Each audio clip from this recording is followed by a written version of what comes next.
Bismillahirrahmanirrahim. Assalamu alaikum dear students. Welcome to Legend Institute of Management and Sciences. Hope all of you are in good health. Today we will start our subject Ecology, Wildlife and Zoo Geography. And I am your course instructor सहरी शुमर. आज basically हमने अपना lecture number 8 start करना है, that is about the sulphur cycle. जैसे कि आप जानते हैं हमने पिछले लेक्चर्स में बेसिकली बायोजियोकेमिकल साइकिल्स को स्टार्ट किया था. ठीक है, उसमें हमने डिस्कस किया था नाइट्रोजन साइकिल को और फास्फोरस साइकिल हमने जो है वो डिस्कस कर लिए थे प्रीवियस लेक्चर्स में. उम्मीद है स्टूडेंट्स आप लोगों को अच्छे से समझ आ गए होंगे. नेक्स्ट जो लेक्चर लेने हैं हमने, इसमें आप लोगों को कोई भी प्रॉब्लम हो तो आप लोग मुझसे आसानी से डिस्कस कर सकते हैं. आज हमने जो डिस्कस करना है that is about sulphur cycle. ठीक है, अब सबसे पहले सल्फ़र साइकिल को देखने से पहले हम सल्फ़र को देखते हैं कि व्हाट इज़ सल्फ़र. ठीक है, सल्फ़र क्या है और इसकी इंपॉर्टेंस क्या है लिविंग ऑर्गेनिज्म में, प्लांट्स में, एनिमल्स में और ह्यूमन बींग्स में इसकी क्या इंपॉर्टेंस है और ये किस तरह से सर्कुलेट होता है इन्वायरमेंट में. तो सबसे पहले देखते हैं sulphur like nitrogen is an essential part of proteins and amino acids. ठीक है कि प्रोटीन और अमाइनो एसिड का एक जो है इम्पोर्टेंट कंपोनेंट है ये, and is characteristics of organic compound. अब आपको पता है प्रोटीन्स जो हैं वो अमाइनो एसिड से मिलकर बनी होती हैं और अमाइनो एसिड में स्पेसिफिकली जो सिस्टीन अमाइनो एसिड है उसके अंदर जो है वो सल्फ़र पाया जाता है, जिसकी बेस पर हम कह सकते हैं कि नाइट्रोजन की तरह जो सल्फ़र है वो भी अमाइनो एसिड्स का एक हिस्सा होता है, एक पार्ट होता है जो कि प्रोटीन को बनाने में इन्वॉल्व होते हैं. और इसी तरह हम कह सकते हैं कि ये ऑर्गेनिक कंपाउंड्स बनाने में बहुत ज़्यादा अहम रोल प्ले कर रहा होता है, क्योंकि प्रोटीन जो है वो एक ऑर्गेनिक कंपाउंड है. इसी तरह it exist in number of states. Elemental sulphur, ठीक है, एलिमेंट्स की फॉर्म में पाया जाता है सल्फ़र जिसे हम कहते हैं, और जो एलिमेंटल सल्फ़र है वो 10th मोस्ट अबंडेंट एलिमेंट है हमारे इन्वायरमेंट में. ठीक है स्टूडेंट, जो एलिमेंटल सल्फ़र है उसे हम क्या कह रहे हैं कि 10th most abundant element in our environment. इसके अलावा सल्फ़ाइड्स की सूरत में ये मौजूद होता है, सल्फ़र मोनोऑक्साइड, सल्फ़ाइट एंड सल्फ़ेट्स. ठीक है, सल्फ़ाइड्स जो हैं ये जो है एनाइन होते हैं सल्फ़र के, और सल्फ़र मोनोऑक्साइड की सूरत में ये पाई जाती है, और सल्फ़ाइट और सल्फ़ेट्स की सूरत में, मतलब उसकी मुख्तलिफ़ फॉर्म्स हैं जिसको मुख्तलिफ़ तरह के पर्पज़ के लिए इस्तेमाल किया जाता है.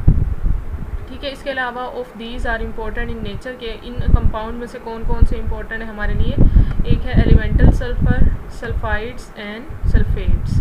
ये सल्फ़ाइड्स और सल्फ़ेट्स जो हैं इनको प्लांट्स जो हैं और जो लिविंग ऑर्गेनिज्म है यूटिलाइज़ कर सकते हैं इनको, और एलिमेंटल सल्फ़र जो कि पाई जाती है एनवायरनमेंट में, ये हमारे लिए बहुत ज़्यादा इंपॉर्टेंट है. तो इसका मतलब है ये जो हमारे लिए सल्फ़र है हमारी प्रोटीन्स बनाने में इन्वॉल्व होती है. इसके अलावा प्रोटीन्स आपको पता है इंजाइम्स भी प्रोटीन से मिलकर बने होते हैं. तो इसका मतलब है हमारी प्रोटीन के साथ साथ जो इंजाइम्स की फंक्शनिंग है वो भी इस सल्फ़र पर डिपेंड कर रही होती है. इसके अलावा मुख्तलिफ़ तरह के जो वाइटामिन्स हैं हमारी बॉडी में वो भी इस सल्फ़र से मिलकर बने होते हैं. तो इसका मतलब है ये बहुत ज़्यादा इंपॉर्टेंट एलिमेंट है, 10th मोस्ट अबंडेंट एलिमेंट है हमारे इन्वायरमेंट में. ठीक है, नेक्स्ट अगर हम इसका साइकिल की तरफ चलें, सल्फ़र साइकिल के अगर हम स्टेप्स डिस्कस करें तो उससे पहले हम देखते हैं कि सल्फ़र साइकिल क्या होता है. तो आपको पता है साइकिल किसी भी ऐसी चीज़ को कहते हैं जो कि एक पॉइंट से स्टार्ट हो और वापस उसी पॉइंट पर आकर ख़त्म हो जाए. तो मतलब एक जो है कंटिन्यूस साइकिलिंग होती रहती है इस सल्फ़र की इन्वायरमेंट के अंदर, और उसके अंदर मुख्तलिफ़ स्टेप्स होते हैं. तो इसके अंदर जो इसको अगर हम डिफ़ाइन करना चाहें तो इसे क्या कहेंगे कि ये एक ऐसा प्रोसेस है जिसके दौरान सल्फ़र जो है मूव करता है रॉक्स से वाटर वेज के अंदर और फिर लिविंग सिस्टम के अंदर. ठीक है कि एक ऐसा सिस्टम है, एक ऐसा प्रोसेस है जिसे हम क्या कह रहे हैं कि इसके अंदर जो है वो प्रोसेसिंग होती है किसकी, सल्फ़र की, रॉक्स के थ्रू. रॉक से जो है वो वेदरिंग होती है और वो वाटर वेज मतलब ओशंस वगैरह में चला जाता है सल्फ़र, और फिर वाटर वेज से मुख्तलिफ़ तरह के जो लिविंग सिस्टम है, ये लिविंग ऑर्गेनिज़म्स हैं जिसके अंदर प्लांट्स हैं, एनिमल्स हैं, ह्यूमन बींग्स हैं, उनके अंदर ये सर्कुलेट करता है और फिर दोबारा से इन्वायरमेंट के अंदर आ जाता है. तो इस तरह से इसकी साइकिलिंग कंटिन्यूस प्रोसेस के थ्रू होती रहती है जिसे हम क्या कहते हैं, सल्फ़र साइकिल. ठीक है स्टूडेंट, तो इसको अगर हम देखें, the sulphur cycle is both sedimentary and gaseous. जब हमने बायोजियोकेमिकल साइकिल्स को स्टार्ट किया था तो हमने उसकी डेफिनेशन भी देखी थी, और उसके बाद हमने कहा था कि बायोजियोकेमिकल साइकिल्स जो होते हैं उनके दो फेजेस हो सकते हैं, एक सेडिमेंट्री फेज़ होता है और एक गैशियस फेज़ होता है. सेडिमेंट्री फेज़ मतलब वो फेज़ जो कि सॉइल में हो रहा हो या अर्थ पर जो हो रहा होता है उसको हम क्या कहते हैं, सेडिमेंट्री फेज़, मतलब लैंड पे जो हो रहा होता है. इसके अलावा गैशियस फेज़ मतलब वो फेज़ जो कि इन्वायरमेंट बेसिकली एटमॉस्फेयर के अंदर जो हो रहा होता है, एयर के अंदर जो हो रहा होता है, इसे हम क्या कहते हैं, गैशियस फेज़. तो ये दोनों फेजेस जो हैं वो सल्फ़र के अंदर पाए जाते हैं सल्फ़र साइकिल में. बेसिकली जो सेडिमेंट्री फेज़ होता है ये ज़्यादा प्रोनाउंस होता है क्योंकि ये लॉन्ग टर्म होता है और इसके अंदर जो सल्फ़र है वो ऑर्गेनिक और इनऑर्गेनिक डिपॉजिट्स के अंदर जो है वो टाई हुई होती है, बंधी होती है, मतलब डिपॉजिट हुई होती है ऑर्गेनिक और इनऑर्गेनिक फॉर्म्स में। जबकि जो गैशियस साइकिल है वो हमारे पास ज़्यादा प्रोनाउंस, मतलब वो शॉर्ट सा होता है, इतना ज़्यादा लंबा नहीं होता और उसके अंदर जो है वो ग्लोबल स्केल पर सर्कुलेशन हो रही होती है, पूरे इन्वायरमेंट के अंदर सर्कुलेशन हो रही होती है सल्फ़र की। ठीक है स्टूडेंट्स, तो हमने कहा कि सल्फ़र साइकिल के अंदर जो है वो दोनों तरह के फेजेस पाए जाते हैं, सेडिमेंट्री फेज़ भी होता है और गैशियस फेज़ भी होता है। Sedimentary phase is more prominent and longer. ठीक है, क्यों लॉन्गर है? क्योंकि इसमें ऑर्गेनिक और इनऑर्गेनिक डिपॉजिट्स की सूरत में सल्फ़र मौजूद होती है और फिर उसकी डिपोजिशन होती है, मींस उसकी डीकम्पोजिशन या फिर वेदरिंग होगी, जिसकी वजह से सल्फ़र जो है वो रिलीज़ आउट हो जाता है टेरेस्ट्रियल और एक्वेटिक इकोसिस्टम में। जबकि जो गैशियस फेज़ है वो इतना ज़्यादा लॉन्गर नहीं होता, लेस प्रोनाउंस होता है और उसके अंदर जो है वो सल्फ़र जो है वो कंटिन्यूसली सर्कुलेट हो रहा होता है ग्लोबल स्केल पर। ठीक है स्टूडेंट्स, तो ये थी इसके फेजेस के बारे में। नेक्स्ट अगर हम इसकी स्टेप्स देखें तो सबसे पहला स्टेप है हमारे पास मिनरलाइजेशन ऑफ ऑर्गेनिक सल्फ़र। ठीक है, मिनरलाइजेशन होती है ऑर्गेनिक सल्फ़र की into inorganic form such as hydrogen sulphide, elemental sulphur as well as sulphide minerals. अब क्या लिखा हुआ है इसके अंदर, इसका बेसिक ये है कि मिनरलाइजेशन मतलब जो हमने कहा कि सेडिमेंट्री फेज़ में और सल्फ़र जो है वो ऑर्गेनिक और इनऑर्गेनिक डिपॉजिट्स की सूरत में टाई हुई होती है, तो वही सल्फ़र जो है उसकी मिनरलाइजेशन मतलब वेदरिंग होना स्टार्ट हो जाती है। वहाँ से जो सल्फ़र है वो टूट के रॉक्स में अगर है सल्फ़र पड़ी हुई तो रॉक्स की वेदरिंग होगी, जिसकी वजह से वहाँ से सल्फ़र रिलीज़ आउट हो जाएगी। किस सूरत में? ऑर्गेनिक सल्फ़र जो है वो इनऑर्गेनिक सल्फ़र की सूरत में वहाँ से रिलीज़ आउट हो जाएगी। किस सूरत में? हाइड्रोजन सल्फाइड गैस की सूरत में या फिर एलिमेंटल सल्फ़र की सूरत में, as well as sulphide minerals. मतलब ये तीन तरीके से जो है वो वहाँ से सल्फ़र रिलीज़ आउट हो जाएगी रॉक्स से। जो हमने कहा था कि ऑर्गेनिक और इनऑर्गेनिक डिपॉजिट्स की सूरत में सल्फ़र मौजूद होती है रॉक्स के अंदर। फर्स्ट स्टेप ये हो गया, मतलब सल्फ़र जो है वो रिलीज़ आउट हो गई। अब वही सल्फ़र की क्या होगी? ऑक्सीडेशन होगी।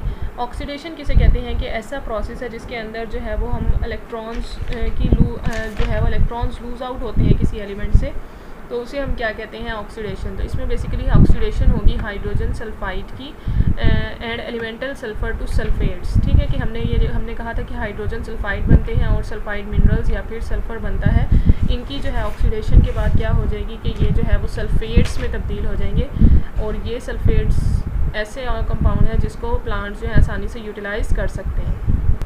ठीक है स्टूडेंट्स, इसमें क्या हुआ कि हाइड्रोजन सल्फाइड और एलिमेंटल सल्फ़र जो कि मिनरलाइजेशन या फिर वेदरिंग के थ्रू रिलीज़ आउट हुए थे, उनकी ऑक्सीडेशन हुई और वो किस में तब्दील हो गए? सल्फेट्स में।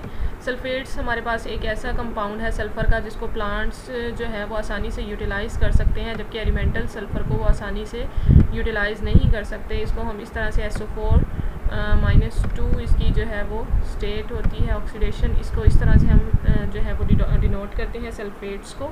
इसके बाद इस सल्फेट की क्या होगी? Reduction of sulphate to sulphides.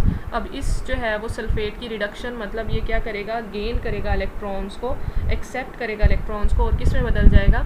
Sulphides में बदल जाएगा। ठीक है, जिसके बाद क्या होगी? Incorporation of sulphides into organic compounds. ठीक है, कि अब यही सल्फाइड जो है वो ऑर्गेनिक कंपाउंड्स के अंदर इनकॉर्पोरेट कर जाएगा, मतलब प्लांट्स की बॉडी के अंदर मुख्तलिफ तरह के ऑर्गेनिक कंपाउंड बनाना स्टार्ट कर देगा, जैसे कि प्रोटीन्स हैं, इंजाइम्स हैं, वाइटामिन्स हैं, और इन टर्न जो है वो प्लांट इसको यूटिलाइज़ करेगा। इसके बाद प्लांट जो है वो जो भी प्लांट पर फीड करेगा, एनिमल हर्बीवोर हो या फिर एनिमल्स हों, वो उसको यूटिलाइज़ करेंगे, उस सल्फ़र को प्लांट से लेंगे और फिर इन टर्न कार्निवोर से वो जाएगा डीकम्पोजर्स की तरफ और डीकम्पोजर्स की तरफ से दोबारा से सॉइल में आ जाएगा। मतलब ये कंटिन्यूस साइकिल चलता रहेगा, जिसमें सबसे पहले हमारे पास क्या होता है कि रॉक्स हैं जिसके अंदर जो है वो सल्फ़र ऑर्गेनिक और इनऑर्गेनिक डिपॉजिट्स की सूरत में पड़ी है। इस रॉक्स की क्या हुई? वेदरिंग स्टार्ट हुई, मतलब यहाँ से जो है वो रॉक से सल्फ़र निकलना स्टार्ट हो गई in the form of hydrogen sulphide. ठीक है, हाइड्रोजन सल्फाइड की सूरत में या फिर एलिमेंटल सल्फ़र की सूरत में। अब ये हाइड्रोजन सल्फाइड की क्या होगी? ऑक्सीडेशन होगी और इस ऑक्सीडेशन की वजह से ये हाइड्रोजन सल्फाइड या फिर एलिमेंटल सल्फ़र जो है वो सल्फेट्स के अंदर तब्दील हो जाएगी, जिसको हमने यहाँ पर लिखा हुआ है। ठीक है, सल्फेट्स में तब्दील हो गई। अब इस सल्फेट की क्या होगी? रिडक्शन होगी, जिसकी वजह से ये दोबारा से सल्फाइड्स में तब्दील हो जाएगी। सल्फाइड्स में चेंज हो गई। अब ये सल्फाइड जो है वो आसानी से ऑर्गेनिक कंपाउंड्स के अंदर जो है वो तब्दील हो जाएगा, मतलब प्लांट या फिर एनिमल उसको आसानी से यूटिलाइज़ कर सकेंगे। पहले हम लिख लेते हैं कि प्लांट्स ने इसको यूटिलाइज़ किया, उसके बाद ये जो है हर्बीवोर के पास जाएगा, मतलब प्लांट ऐसे एनिमल जो कि प्लांट पर फीड करते हैं वो उसको ईट करेंगे। फिर उसके बाद हर्बीवोर से ये कार्निवोर्स की तरफ जाएगा। कार्निवोर्स मतलब एनिमल्स हैं तो इसकी डेड होगी या फिर एक्सक्रीशन के थ्रू सल्फ़र वहाँ से रिलीज़ होगी, या फिर तो ये इसका मतलब है ये डीकम्पोजर्स के पास आ गई। डीकम्पोजर्स जो है वो डेड बॉडी से जो है वो कंपाउंड्स को सिंपल फॉर्म में तोड़ते हैं, जिसकी वजह से ये दोबारा सल्फ़र जो है एलिमेंटल सल्फ़र में चेंज हो जाएगी और इन्वायरमेंट में रिलीज़ आउट हो जाएगी। ठीक है स्टूडेंट्स, तो सबसे पहले क्या हुआ कि रॉक्स थी हमारे पास जिसके अंदर ऑर्गेनिक और इनऑर्गेनिक फॉर्म्स की सूरत में सल्फ़र जो है वो सल्फ़र जो है वो डेपोजिट थी। उसके बाद उस रॉक्स की वेदरिंग स्टार्ट हो गई, मतलब रेन की वजह से या फिर भी किसी भी जो है वो कंडीशन की वजह से उसकी वेदरिंग स्टार्ट हुई, टूट फूटना जो है वो स्टार्ट हुआ। फिर उसके बाद जो है वो हाइड्रोजन सल्फाइड वहाँ से रिलीज़ आउट हो गई। हाइड्रोजन सल्फाइड के बाद जो है वो वहाँ से, ठीक है, हाइड्रोजन सल्फाइड वहाँ से रिलीज़ आउट हुई, जिसके बाद जो है हाइड्रोजन सल्फाइड के ऑक्सीडेशन की वजह से वो सल्फेट्स में चेंज हो गए, सल्फेट्स की रिडक्शन हुई और सल्फाइड बन गया। सल्फाइड जो है वो ऑर्गेनिक कंपाउंड्स के में आसानी से डेपोजिट हो जाता है, इनकॉर्पोरेट हो जाता है, मतलब प्लांट्स इसको यूटिलाइज़ कर सकते हैं। उसके बाद प्लांट्स पर ईट करते थे हर्बीवर्स, और हर्बीवर्स पर ईट करते हैं कार्निवर्स, और कार्निवर्स की जब डेड होगी या फिर एक्सक्रीट करेंगे वो मटेरियल, तो सल्फ़र जो है वो आसानी से एलिमेंटल सल्फ़र की सूरत में इन्वायरमेंट में दोबारा रिलीज़ आउट हो जाएगा। ठीक है स्टूडेंट्स, तो ये इसकी बेसिक समरी थी सल्फ़र साइकिल की, इसको हमने आगे डिटेल में देखना है। ठीक है, तो आगे चलते हैं हम। सबसे पहले हम देखते हैं कि सल्फ़र का सोर्स क्या है, सल्फ़र एंटर कहाँ से होता है हमारे इन्वायरमेंट में। तो सबसे पहले देखें तो sulphur enters the atmosphere from several sources. इसके कोई एक सोर्स नहीं है जिसको हम कह सकें कि एक सोर्स से ये एंटर होता है, बल्कि इसके बहुत सारे सोर्सेज हैं। सबसे पहला सोर्स है हमारे पास combustion of fossil fuels.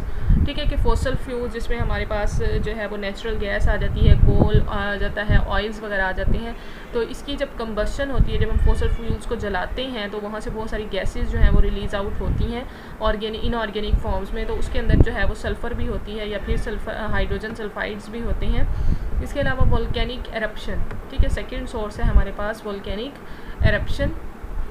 Volcanic eruption क्या होती है कि इसके दौरान हमारे पास जो लावा होता है ज़मीन के अंदर जो है वो, इसके अलावा गैसेस डिस्चार्ज होती हैं सरफेस से, जो हमारी अर्थ की सरफेस है वहाँ से लावा और गैसेस डिस्चार्ज होती हैं और उसके अंदर सल्फ़र भी पाया जाता है। ठीक है, इसके अलावा सरफेसेस ऑफ ओशंस, ठीक है, ओशंस के अंदर भी जो है हमारे पास सल्फ़र मौजूद होती है डाईमेथाइल सल्फाइड की सूरत में। ठीक है, डाईमेथाइल सल्फाइड एक कंपाउंड है सल्फ़र का जो बेसिकली प्लैंकटॉन्स होते हैं, फ्री मूविंग जो हमारे पास बॉडीज़ होती हैं, ऑर्गेनिजम्स होते हैं जो ओशंस में पाए जाती हैं, वो इस डाईमेथाइल सल्फाइड को रिलीज़ कर रहे होते हैं। ठीक है, तो ओशंस के अंदर भी एक सोर्स होता है प्लैंकटॉन जिसे हम कहते हैं, डाईमेथाइल सल्फाइड का एक सोर्स है जो कि कंटिन्यूसली जो है वो सल्फ़र को रिलीज़ कर रहा होता है। ठीक है, इसके अलावा गैसेस रिलीज्ड बाय डीकम्पोजिशन। ठीक है, कि डीकम्पोजिशन क्या है कि ऐसा प्रोसेस है जिसके दौरान डेड ऑर्गेनिक सब्सटेंसेस को तोड़ा जाता है सिंपलर सब्सटेंसेस में, और वो मुख्तलिफ तरह के जो डीकम्पोजर्स होते हैं जिसमें हमारे पास फंजाई, एल्गी वगैरह आ जाते हैं, वो ये काम कर रहे होते हैं। ठीक है, कि वो क्या करते हैं, डेड ऑर्गेनिक कंपाउंड्स, मतलब जिसके अंदर प्लांट्स की बॉडीज़ हो सकती हैं, एनिमल्स की बॉडीज़ हो सकती हैं, उनको जो तोड़ फोड़ कर जो है वो सिंपलर कंपाउंड्स में तब्दील कर देता है, मतलब उनकी बॉडी से जो कंपाउंड्स होते हैं उनको तोड़कर जो है वो सिंपलर कंपाउंड्स में तब्दील कर देते हैं। ठीक है स्टूडेंट्स, तो ये इसके मुख्तलिफ तरह के सोर्स थे सल्फ़र के, जिसकी वजह से सल्फ़र जो है एटमॉस्फेयर में एंटर हो रही होती है। सबसे पहले कहा कि कंबस्शन ऑफ फॉसिल फ्यूल्स, मतलब हमारे पास जो फॉसिल फ्यूल्स हैं, ठीक है, जो हमारे पास जिसके अंदर कोल आ जाता है, ऑयल आ जाती है, नेचुरल गैस है, उसकी वजह से कंबस्शन की वजह से सॉइल में जो इन्वायरमेंट में सल्फ़र रिलीज़ हो रही होती है। इसके अलावा वोल्केनिक एरप्शन, मतलब लावा जब निकलता है उस सूरत में। इसके अलावा सरफेसेस ऑफ ओशंस में डाईमेथाइल सल्फ़र की सूरत में सल्फ़र के कंपाउंड्स रिलीज़ हो रहे होते हैं, और gases released by decomposition. Decomposition एक ऐसा प्रोसेस है जिसके दौरान जो है वो डीकम्पोजर्स डेड ऑर्गेनिक कंपाउंड्स को सिंपलर ऑर्गेनिक कंपाउंड्स में तोड़ते हैं और वहाँ से भी सल्फ़र रिलीज़ आउट होती है। ठीक है, इसके बाद है initially sulphur enters the atmosphere as hydrogen sulphide. ठीक है, जैसे हमने पहले भी कहा कि जब वेदरिंग होगी रॉक्स की तो जो सल्फ़र सबसे पहले इन्वायरमेंट में रिलीज़ आउट होगी वो हाइड्रोजन सल्फाइड गैस की सूरत में रिलीज़ आउट होती है, जिसको हम क्विकली ऑक्सीडाइज, मतलब उसको मुख्तलिफ तरह के बैक्टीरिया होते हैं जो उसको क्विकली ऑक्सीडाइज कर देते हैं into another volatile form sulphur dioxide, जिसको कंटिन्यूसली जो है वो ऑक्सीडाइज किया जाता है सल्फ़र डाइऑक्साइड में। Atmospheric sulphur dioxide soluble in water. अब ये जो हमारे पास सल्फ़र डाइऑक्साइड है ये कंटिन्यूसली जो है वो वाटर में सोल्यूबल हो जाती है। आपको पता है कि सल्फ़र के जो कंपाउंड्स हैं वो एटमॉस्फेयर मतलब एयर में मौजूद है। जैसे ही बारिश आएगी, पानी गिरेगा, तो वो जो सल्फ़र के कंपाउंड्स हैं, सल्फ़र डाइऑक्साइड गैस जो है वो वाटर के साथ सोल्यूबल हो जाएगी और मुख्तलिफ तरह के जो कंपाउंड्स बनेंगे उनके अंदर एक कंपाउंड होगा हमारे पास सल्फ्यूरिक एसिड। और ये जो सल्फ्यूरिक एसिड होगा ये जो है वो वाटर की पीएच को लो कर देता है, 4.3 तक ले जाता है, जिसको हम कह देते हैं कि अब एसिडिक जो है वो पीएच हो जाती है वाटर की, जिसको हम क्या कहते हैं कि अब ये जो है बरसेगा पानी तो इसको हम क्या कहेंगे, एसिड रेन। ठीक है, एसिड रेन की सूरत में अब ये जो है बारिश बरसेगी, जो हमारी इन्वायरमेंट के लिए बहुत ज़्यादा नुकसानदेह होती है, जो हमारी इंडस्ट्रीज़ के लिए, जो हमारी मुख्तलिफ तरह की जो बिल्डिंग्स हैं उनके लिए नुकसानदेह होती है, प्लांट्स के लिए नुकसानदेह होती है, लिविंग एनिमल्स के लिए नुकसानदेह है, हम ह्यूमन बींग्स के लिए भी नुकसानदेह होती है, क्योंकि ये एसिड रेन है जो कि हमारे इन्वायरमेंट के लिए दुरुस्त नहीं है। ठीक है स्टूडेंट्स, तो ये थी इसकी जो है वो एटमॉस्फेरिक सल्फ़र डाइऑक्साइड की वजह से क्या होता है कि एटमॉस्फेरिक सल्फ़र डाइऑक्साइड जो है वाटर में सोल्यूबल होती है। जैसे ही रेन होना स्टार्ट होती है, बारिश बरसती है, तो ये सल्फ़र डाइऑक्साइड या सल्फ़र के जो मुख्तलिफ तरह के कंपाउंड्स होते हैं वो रेन में सोल्यूबल हो जाते हैं, जिसकी वजह से जो पानी की पीएच है वो ड्रॉप कर जाती है, गिर जाती है 4.3 तक, मतलब एसिडिक पीएच आ जाती है।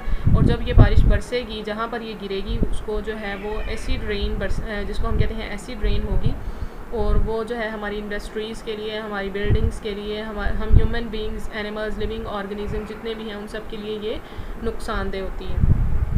ठीक है, ये तो एक इसका हमने जो है वो इफ़ेक्ट देख लिया। इसके बाद है वट एवर इट्स सोर्स, कि सल्फ़र का कोई भी सोर्स हो, जैसे हमने कहा कि सल्फ़र कहाँ से रिलीज़ हो रही है, फॉसिल फ्यूल से रिलीज़ हो रही है, वॉल्केनिक एरप्शन से रिलीज़ हो रही है, इसके अलावा हॉट स्प्रिंग्स भी एक इसका सोर्स होता है, और डीकम्पोजिशन से रिलीज़ आउट हो रही है। तो जो भी इसका सोर्स है सल्फ़र जो है, ये sulphur insoluble form mostly sulphate is absorb through plant root. जैसे हमने पिछली स्लाइड में भी कहा था कि सबसे पहले वेदरिंग होती है, वेदरिंग के बाद हाइड्रोजन सल्फाइड जो है वो रिलीज़ आउट होती है, उसकी ऑक्सीडेशन होती है, ऑक्सीडेशन के थ्रू क्या बनता है, सल्फेट्स बनते हैं, जिसको प्लांट रूट्स आसानी से इस्तेमाल कर सकती हैं। ठीक है, अब सल्फेट्स जो है इसको आसानी से प्लांट्स की रूट इस्तेमाल करेंगी, और ये प्लांट्स जो है आपको ईट करेगा, हर्बीवोर्स मतलब जो प्लांट जो पर ईट करते हैं वो एनिमल्स इस प्लांट को यूटिलाइज़ करेंगे। इन टर्न सल्फ़र कहाँ से, प्लांट से जो है वो एनिमल के अंदर चली जाएगी। अब उस प्लांट को उस एनिमल को कौन ईट करेगा, कार्निवोर ईट करेगा। अब कार्निवोर से जो है वो कार्निवोर अगर एनिमल की डेथ हो जाती है तो उसको डिकम्पोजर्स यूज़ करेंगे, और अगर डेथ नहीं भी होती तो वो बेसिकली कोई ना कोई जो है कंपाउंड्स एक्सक्रीट आउट ज़रूर करते हैं। वेस्ट मटेरियल जब एक्सक्रीट करते हैं तो उसके थ्रू भी सल्फ़र जो है वो रिलीज़ आउट हो रही होती है। ठीक है, तो excretion and death carry sulphur in living material back to soil. ठीक है, कि जो एनिमल्स इसको यूटिलाइज़ करते हैं उनकी अगर डेथ हो जाती है तब भी जो है वो दोबारा से ये सल्फ़र जो है वो सॉइल में चली जाती है, अदरवाइज़ उनकी एक्सक्रीटरी प्रोडक्ट्स के थ्रू भी वो सॉइल में दोबारा एंटर हो जाती है। तो वो जो सॉइल में एंटर हो रही है वो कहाँ जाएगी, bottoms of the ponds and lakes. ठीक है, बॉटम्स में चली जाएगी, पोन्ड्स और लेक्स के, सीज वगैरह के, where the organic material is acted upon by the bacteria of detritus food chain. ठीक है, कि अब जो है वो डीकम्पोजिशन का प्रोसेस स्टार्ट हो जाएगा, डेट्रिटस फूड चेन स्टार्ट हो जाएगी, जिसके अंदर हम क्या कहते हैं, डेट्रिटस फूड चेन, जिसके अंदर डीकम्पोजर्स जो हैं वो डेड ऑर्गेनिक मैटर को यूटिलाइज़ कर रहे होते हैं मैक्सिमम लेवल पर, ताकि जो है उसको सिंपलर कंपाउंड्स में तोड़ सकें। ठीक है, कि अगर डेड बॉडीज़ हैं, प्लांट्स की हैं या फिर एनिमल्स की हैं, तो वो डेट्रिटस फूड चेन में एंटर हो जाते हैं, मतलब डीकम्पोजर्स जो हैं उस डेड बॉडीज़ को सिंपलर कंपाउंड्स में तोड़ना शुरू कर देते हैं, मैक्सिमम लेवल पर उसकी यूटिलाइजेशन स्टार्ट कर देते हैं, ताकि उसके अंदर से जो सल्फ़र है वो एलिमेंटल सल्फ़र की सूरत में दोबारा से रिलीज़ आउट हो जाए इन्वायरमेंट के अंदर। ठीक है, अब डेट्रिटस फूड चेन में क्या हो रहा होता है, within the detritus food chain the sulphydryl group of amino acid cysteine. ठीक है, जैसे मैंने आपको पहले भी बताया था कि एक स्पेसिफिक अमाइनो एसिड है सिस्टीन, जिसके अंदर सल्फ़र ग्रुप मौजूद होता है। तो अब डेट्रिटस फूड के चेन के अंदर जिसको जो है वो एल्गी और फंजाई यूटिलाइज़ कर रहे होते हैं, सल्फेड्राइल ग्रुप जो है वहाँ से रिलीज़ आउट हो जाता है, ये सेपरेट हो जाता है रेस्ट ऑफ द मॉलिक्यूल, मतलब बाकी जो उसके मॉलिक्यूल हैं अमीनो एसिड के उससे अलग हो जाएगा सल्फेड्राइल ग्रुप एज हाइड्रोजन सल्फाइड के, मतलब हाइड्रोजन सल्फाइड जो है वो दोबारा से इन्वायरमेंट में रिलीज़ आउट हो जाता है डेट्रिटस फूड चेन के थ्रू। एक तो हमने कहा था कि हाइड्रोजन सल्फाइड जो है वो कहाँ से बनता है, ऑक्सीडेशन से बनता है, मतलब इन्वायरमेंट से जो रिलीज़ आउट हो रहा होता है उसके थ्रू बनता है। लेकिन एक हम क्या कह रहे हैं, डेट्रिटस फूड चेन के थ्रू भी हाइड्रोजन सल्फाइड इन्वायरमेंट में रिलीज़ आउट हो रहा होता है, जिसके दौरान जो है वो डिकम्पोजर जो है वो सल्फेड्राइल ग्रुप को अलग कर लेते हैं बाकी मॉलिक्यूल्स के थ्रू, बाकी मॉलिक्यूल से अलग कर लेते हैं और हाइड्रोजन सल्फाइड इन्वायरमेंट में रिलीज़ आउट हो जाता है। ठीक है स्टूडेंट्स, अब आगे क्या होगा, in an aerobic environment. Aerobic environment ऐसा इन्वायरमेंट जिसके अंदर ऑक्सीजन मौजूद होती है। अब इसके अंदर क्या होगा, हाइड्रोजन सल्फाइड इज़ ऑक्सीडाइज्ड। ठीक है, हाइड्रोजन सल्फाइड की दोबारा से ऑक्सीडेशन होगी to sulphate by bacteria specially adopted to perform this conversion. ठीक है, पहले भी हमने कहा था कि हाइड्रोजन सल्फाइड जो इन्वायरमेंट में एंटर होगा वॉल्केनिक एरप्शन के थ्रू या फिर मुख्तलिफ तरह के ओशन से या फिर डिकम्पोजिशन से, जहाँ से भी वो एंटर होता है उसकी ऑक्सीडेशन स्टार्ट हो जाती है। इसमें भी हम यही कह रहे हैं कि अगर डेट्रिटस फूड चेन के थ्रू भी हाइड्रोजन सल्फाइड बन रहा है तो उसकी भी क्या होगी, ऑक्सीडेशन होगी। अगर वो एरोबिक इन्वायरमेंट के अंदर मौजूद है तो उसकी ऑक्सीडेशन हो जाएगी और ऑक्सीडेशन से जो है वो सल्फेट बनेगा, और सल्फेट बनेगा तो इस प्रोसेस को जो है कैटालाइज कौन कर रहे होते हैं, मुख्तलिफ तरह के बैक्टीरिया इस प्रोसेस को कैटालाइज कर रहे होते हैं, इसको परफॉर्म कर रहे होते हैं, जो कि स्पेशली इस कन्वर्जन के लिए ही बने होते हैं। ठीक है स्टूडेंट्स, अब एरोबिक इन्वायरमेंट में तो इसकी ऑक्सीडेशन हो जाएगी, लेकिन अगर एरोबिक इन्वायरमेंट है तो उसकी ऑक्सीडेशन नहीं हो सकती। तो अगर हम एरोबिक इन्वायरमेंट की बात कर रहे हैं जिसमें सल्फेट हमारे पास बन गया है ऑक्सीडेशन के ज़रिए से, तो उसको प्लांट दोबारा से यूटिलाइज़ कर लेंगे, मतलब ऑटोट्रॉफ उसको दोबारा से यूटिलाइज़ कर लेंगे। अब हमने जो है वो इसमें पहले भी देखा कि जो हमारे पास हाइड्रोजन सल्फाइड रिलीज़ होती थी इन्वायरमेंट से, उसको ऑक्सीडेशन होती थी, ऑक्सीडेशन की ज़रूरत में हमारे पास सल्फेट बनता था और उस सल्फेट को प्लांट्स आसानी से यूटिलाइज़ कर लेते थे। ठीक है, अब हमारे पास सेकंड कंडीशन है कि अगर एनएरोबिक इन्वायरमेंट होता है, मतलब ऐसा इन्वायरमेंट जिसमें ऑक्सीजन मौजूद नहीं होती। अब ये एक ऐसा इन्वायरमेंट होता है जिसके अंदर हमारे पास फ्री ऑक्सीजन तो मौजूद नहीं होती, लेकिन एटॉमिक फॉर्म में ऑक्सीजन ज़रूर पाई जाती है। एटॉमिक फॉर्म मतलब नाइट्रेट्स हो सकते हैं हमारे पास, सल्फेट्स हो सकते हैं जिसके अंदर ऑक्सीजन जो है वो एटॉमिक फॉर्म में मौजूद होती है, लेकिन उसको जो है हम यूटिलाइज़ नहीं कर सकते, इसलिए हम उसे कहते हैं एनएरोबिक इन्वायरमेंट जिसके अंदर फ्री ऑक्सीजन मौजूद नहीं होती। ठीक है, तो इसमें क्या होता है, such as bottom of certain lakes. ठीक है, कि लेक्स झील का जो है हमारे पास अंदरूनी हिस्सा होता है वहाँ पर ऑक्सीजन की कमी होती है, जिसको हम कहते हैं एनएरोबिक इन्वायरमेंट है, वहाँ पर उसमें जो है ऑक्सीडेशन नहीं हो सकती सल्फाइड की by this mean because the process of oxidation require oxygen. वहाँ पर जो हमारे पास हाइड्रोजन सल्फाइड है या सल्फाइड है उसकी ऑक्सीडेशन नहीं हो सकती, क्योंकि उसको जो है ऑक्सीडेशन के लिए ऑक्सीजन की ज़रूरत होती है।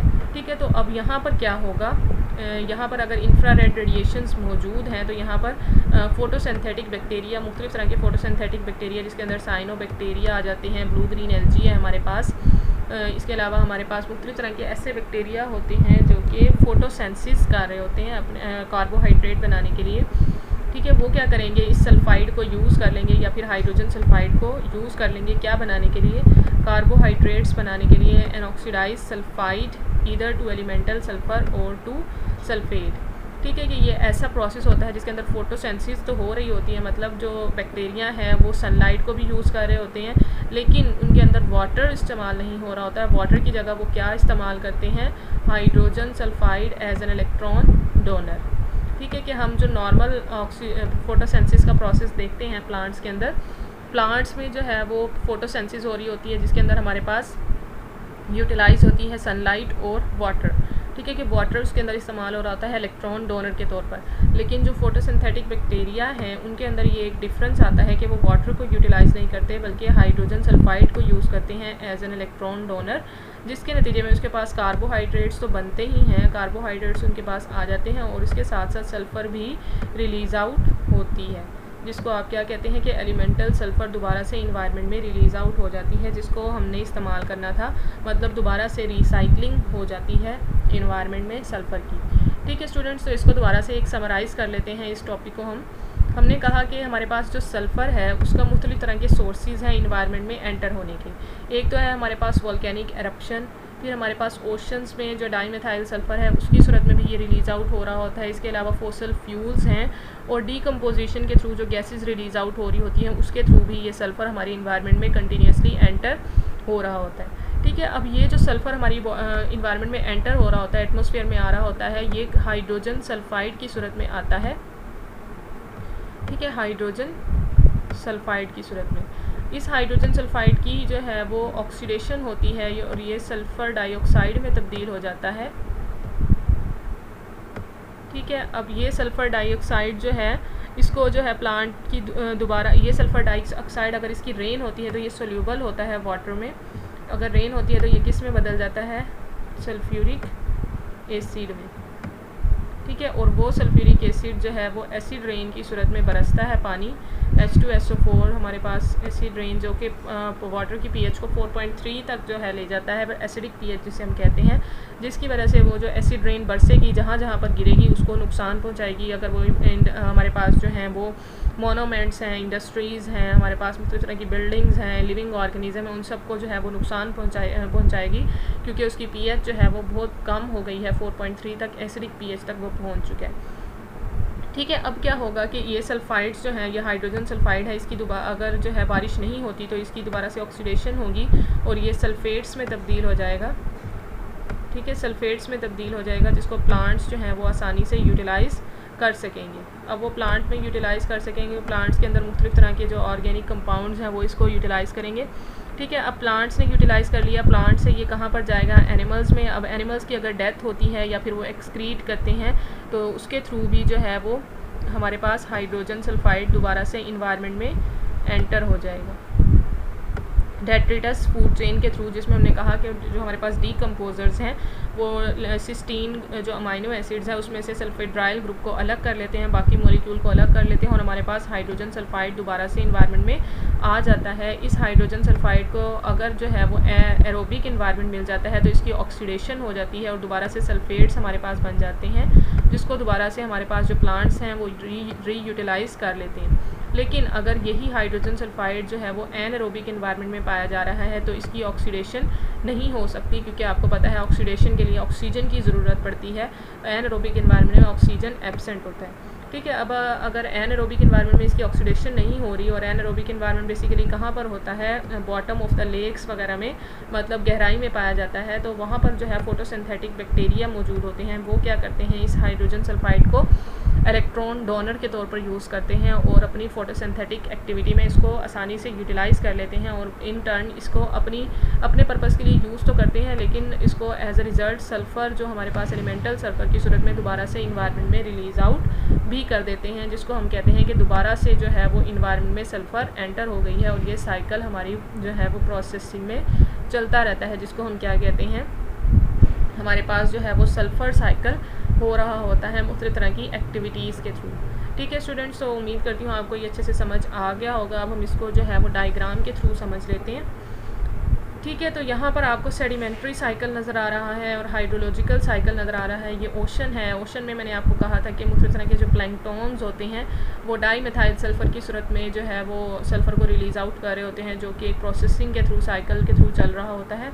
इसके अलावा सेडिमेंट्री साइकिल में हमारे पास जो सेडिमेंट्स हैं, मुख्तलिफ तरह की रॉक्स हैं, वहाँ पर भी सल्फ़र मौजूद होता है और फिर उसके बाद जो है यही सल्फ़र जो है वो रिलीज़ आउट होता है, वोल्केनिक एरप्शन के थ्रू भी रिलीज़ आउट हो रहा होता है सल्फ़र और इन्वायरमेंट में एंटर हो रहा होता है। ठीक है, फिर यही इसकी डेपोजिशन हो रही होती है दोबारा से सल्फ़र के ओशन के अंदर और ओशन से दोबारा से एमिशन भी हो रही है। इसके अलावा दोबारा से डेपोजिशन हो रही है, गैसिफिकेशन, मतलब हमारे पास जो एलिमेंटल सल्फ़र है वो दोबारा से इन्वायरमेंट के अंदर एंटर हो रहा होता है। ठीक है स्टूडेंट्स, तो ये तो एक ग्राफिकल साइकिल था, इसको हम दोबारा से इस तरह से समझते हैं। ठीक है, यहाँ पर आपको डायग्राम्स नज़र आ रही होंगी। या ये है सल्फ़र इन फॉसिल फ्यूल्स। ठीक है, हमने कहा था गैस, ऑयल, नेचुरल गैस जो है वो फॉसिल फ्यूल्स को जब हम कंबस्ट करते हैं, जलाते हैं, तो वहाँ से भी सल्फ़र रिलीज़ आउट होता है सल्फ़र डाइऑक्साइड की सूरत में। इसके अलावा सल्फेट्स इन एटमॉस्फेयर, मतलब एटमॉस्फेयर में सल्फ़र आ रहा होता है ड्राई डेपोजिशन भी हो रही होती है सल्फेट्स की। अब यही सल्फ़र डाइऑक्साइड अगर ऐसी रेन के साथ सोल्यूबल हो जाता है तो एसिड रेन बरसेगी, जहाँ पर ये गिरेगी उसको जो है वो नुकसान पहुँचाएगी, चाहे वो इंडस्ट्रीज़ हैं, जो हमारे पास बिल्डिंग्स हैं या फिर लिविंग ऑर्गेनिजम्स हैं, उसको नुकसान पहुँचाएगी। इसके अलावा इसका नेक्स्ट सोर्स है हमारे पास वोल्केनोज, हॉट स्प्रिंग्स। ठीक है कि हॉट स्प्रिंग्स जब पानी जो है ज़्यादा ज़मीन के नीचे जो पानी है उसकी जो बहुत ज़्यादा टेम्परेचर हाई हो जाता है तो वहाँ से पानी जो है वो एक प्रेशर से बाहर निकलता है, जिसे हम क्या कहते हैं, हॉट स्प्रिंग्स। और या फिर वोल्केनोज की सूरत में भी इन्वायरमेंट में हमारे पास जो है सल्फ़र रिलीज़ आउट हो रही होती है। ठीक है, अब हमारे पास जो ऑर्गेनिक डिपॉजिट्स होते हैं सल्फेट्स के, जो रॉक्स की सूरत में हैं, अब हमारे पास उसकी जो है वो डिपोजिशन होगी, वेदरिंग होगी, तो उसको कौन यूटिलाइज़ करेगा? हाइड्रोजन सल्फाइड की सूरत में वो रिलीज़ आउट होंगे और वो जो है प्लांट की बॉडी में एंटर होंगे, प्लांट से जो है वो एनिमल्स में जाएंगे, एनिमल्स से दोबारा से डिकम्पोजिशन होगी उनकी, और डिकम्पोजिशन के थ्रू ये प्रोसेस जो है वो दोबारा से चलेगा और जो है एलिमेंटल सल्फ़र दोबारा से इन्वायरमेंट में रिलीज़ आउट हो जाएगी। ठीक है स्टूडेंट्स, तो ये तो हमारे पास था सल्फ़र साइकिल, जिसका जो हमारे पास समरी है यही है कि हमारे पास जो सल्फ़र का सोर्स है वो बहुत ज़्यादा है। वो कौन कौन से हो सकते हैं? हमारे पास वोल्केनिक एरप्शन है, हमारे पास फोसल फ्यूल्स हैं, हमारे पास डिकम्पोजिशन है। उसके बाद जो हमारे पास सल्फ़र जो है वो रिलीज़ आउट होती है एनवायरनमेंट में, वो हाइड्रोजन सल्फाइड की सूरत में रिलीज़ आउट होती है। उस हाइड्रोजन सल्फाइड की ऑक्सीडेशन होती है, ऑक्सीडेशन के ज़रिए में हमारे पास सल्फ़ेट्स बनते हैं। वो सल्फ़ेट्स जो हैं वो प्लांट्स यूटिलाइज़ करते हैं, प्लांट्स अपने मुख्तलिफ़ तरह के ऑर्गेनिक कंपाउंड्स बनाते हैं, प्रोटीन्स बनाते हैं, एंजाइम्स बनाते हैं, वाइटामिन्स बनाते हैं। फिर ठीक है, अब यही प्लांट्स जो हैं वो उसको मुख्तलिफ़ तरह के एनिमल्स ईट करेंगे, एनिमल से हमारे पास कार्निवोर्स आएंगे, कार्निवोर्स की जब डेथ होगी या फिर वो एक्सक्रीट करेंगे मटीरियल को, तो उसमें से हमारे पास सल्फ़र जो है वो दोबारा रिलीज़ आउट हो जाएगी इन्वायरमेंट के अंदर। ठीक है, तो अगर इसके बाद अगर इन्वायरमेंट में रिलीज़ आउट नहीं हो रही, डिकम्पोजिशन हो रही है, अगर मतलब डेड बॉडीज़ पड़ी हैं तो उसको डिकम्पोज किया जा रहा है डिकम्पोजर्स की मौजूदगी में, तो वहाँ से दोबारा से हाइड्रोजन सल्फाइड रिलीज़ आउट होगी। हाइड्रोजन सल्फाइड की क्या होगी? अगर तो वह एरोबिक इन्वायरमेंट में है तो उसकी आसानी से ऑक्सीडेशन हो जाएगी और उसको प्लांट्स दोबारा से रीयूटिलाइज़ कर लेंगे।